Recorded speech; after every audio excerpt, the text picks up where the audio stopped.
in which the author discourses knowledgeably on the subject of Gibraltar, April 2017. Brexit Britain is ready to go to war over Gibraltar, says Lord Howard, a man I had assumed was dead, even when he was leader of the Tory party. What could be more indicative of a failure to understand the age of digitalised globalisation than fighting over an actual rock where we think the monkeys might have some magical significance? It's not hard to imagine England relishing the prospect of a war. Look at how much they enjoy hurting Spanish people in their spare time. Indeed, if they declare war in July, they've pretty much got them surrounded. No need to pay for an expensive preliminary bombing campaign when you can destroy much of your adversary's infrastructure simply by offering free drinks on EasyJet. Previously, I'd always thought of Boris Johnson as a distraction, the ministerial equivalent of one of those burning boats Francis Drake sent into the Spanish Armada. But watching the way things are lining up, I wonder if he isn't more a sort of frontman for a kind of moral apathy. Who better to front the idea that we are going to rely on weapons trading with despots and money laundering for oligarchs than someone whose old world cynicism is a nod towards the fact that this is just the latest iteration of how it has always been. We will concentrate on what we're good at, selling arms to monsters, many of them radicalised at England's most expensive public schools. And not just arms, but a kind of military after-sales service. We don't just want to sell you a missile, governor. No, we're with you right up until the point where it goes down some shepherd's fucking chimney. The only opposition is to be provided by a Labour Party divided over how to fail. A party built to be the voice of a mass labour movement that no longer exists, its factions connected only by a shared bureaucratic earnestness that few in the general population share. The one thing becoming a Labour politician seems to offer is to divorce you enough from everyday life to be unable to comprehend people's indifference to politics.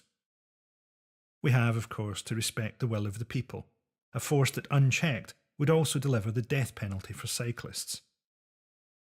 I understand that many voted for Brexit with the best of intentions, but at the same time we have to be honest about what it's delivered, a kind of racist Christmas.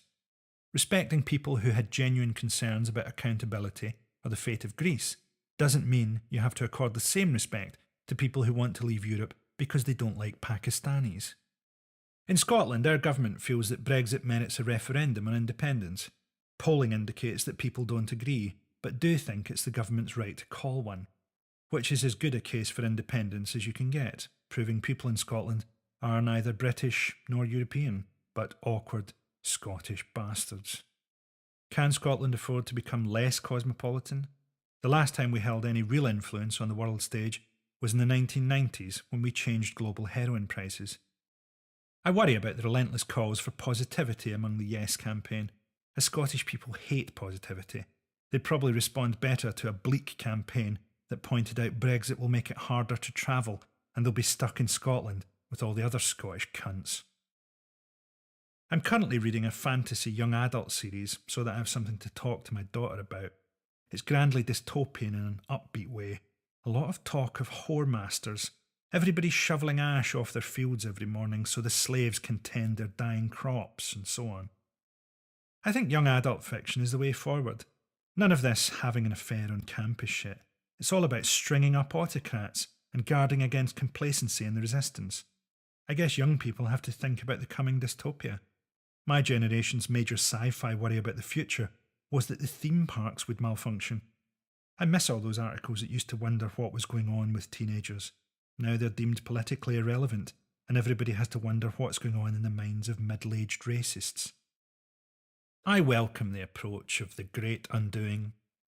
What a moment of clarity it will be for lefties to find out that your bitterest opponents, people you felt an unbridgeable ideological distance from, have exactly the same code number burned onto their forehead in the re-education camps. I will discover this on my first day in camp, as I find that people I considered my most implacable artistic rivals are sharing a bunkhouse with me, and that we are all wearing the same badge, perhaps signifying something like millionaire socialist. The playwrights find the whole thing tragic. The Marxists find it tragic, then funny. The serious writers seem happy, but Martin Amis becomes increasingly difficult to read. The comedians are just happy to have been put in with the artists. The screenwriters create pointless conflict and are moved. Everyone complains bitterly at the work rotas drawn up by the novelists. There is endless debate about which one of us is Banksy. The jazz musicians look for a way to end it all.